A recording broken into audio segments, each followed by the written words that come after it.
The papyrus, put it on my table every month. I don't wanna be sad. Don't even try to hide it. No, I don't wanna lose it. And you say how it is, it's so inviting. The papyrus, we're all so alive. The papyrus. We bring you the Papyrus TV news update. You're welcome. The headlines. Southeast youth leaders announce massive endorsement rally for Tinubu Kalu ahead of 2027 elections. Agbakoba questions timeline in Akpoti Uduaghan's harassment allegation.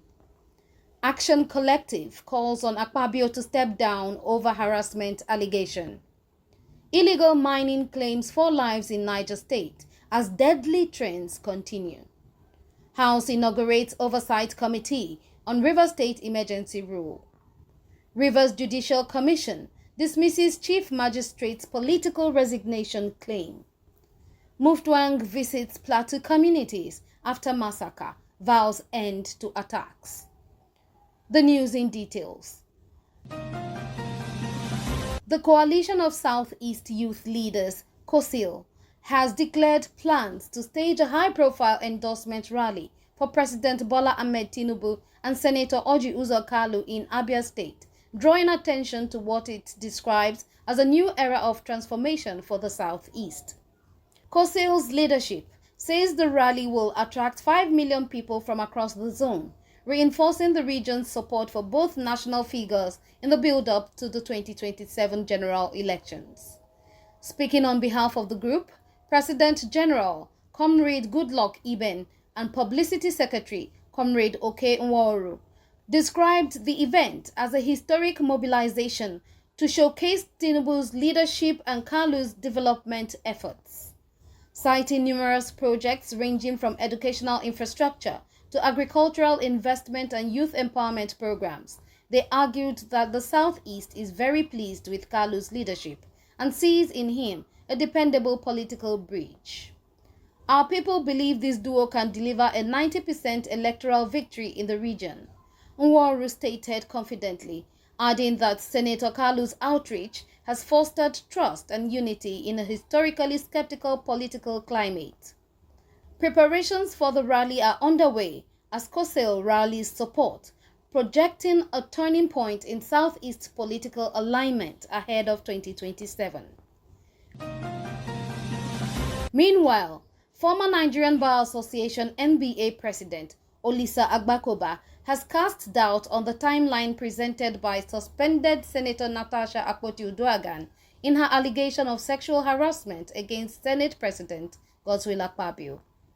At a press briefing, Agbakoba pointed out that while Akpoti-Uduaghan alleged the harassment occurred on December 8, 2023, she went on social media a day later to praise Akpabio and celebrate the same event in Uyo. According to Agbakoba, the contradiction between the alleged traumatic event and the subsequent public admiration demands close scrutiny. He warned against dismissing such allegations out of hand, but stressed that the credibility of the accuser's narrative must also withstand public and legal analysis. He urged that institutional procedures, not media forums, are best suited to address such sensitive matters. The case, which joins a growing list of sexual misconduct claims involving prominent figures, continues to fuel nationwide debate on accountability, gender justice, and political power dynamics. Similarly, mounting pressure on Senate President Godswill Akpabio has intensified on Monday, April 14th, as Action Collective, a social political group, has demanded his immediate resignation, pending an independent investigation into sexual harassment allegations leveled by Senator Akpoti-Uduaghan. In a strongly worded statement, the group argued that Akpabio's continued leadership undermines due process and compromises the Senate's moral authority. The National Assembly cannot serve as judge and defendant, said National Coordinator Teddy Onyejue. Citing precedent from academia, where university officials stepped aside for similar allegations, the group urged Akpabio to show the same respect for institutional integrity. Action Collective also criticized President Tinubu's silence, warning that elite impunity could trigger deeper democratic decay. This is about the soul of our democracy, the statement read. Shielding one powerful man at the cost of justice will discredit Nigeria globally. In a rather unfortunate report, tragedy struck again in Niger State as 4 individuals, all reported from Kano State, died during an illegal mining operation at Farindoki near Galadima Kogo in Shiroro local government area, an area that saw a similar collapse in June 2024 that killed 30. Eyewitnesses say 2 of the victims were trapped by fallen rocks while the other 2 died trying to rescue them.